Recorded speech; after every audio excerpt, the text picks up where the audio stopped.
वदन कंठाटोपी समाला दंडकमंडलोदर कटांगरक्षक त्रैगुण्यरहित त्रैलोकपालक विश्वनायक भक्तवत्सल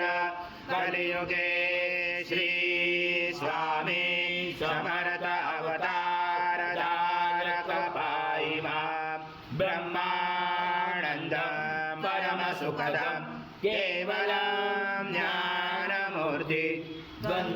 द्वन्द्वातीतं गगनसदृशं तत्त्वमस्यादिलक्ष्यम् एकं नित्यं विमलमचलं सर्वदी साक्षिभूतं भावातीतं द्विगुणरहितं सद्गुरुं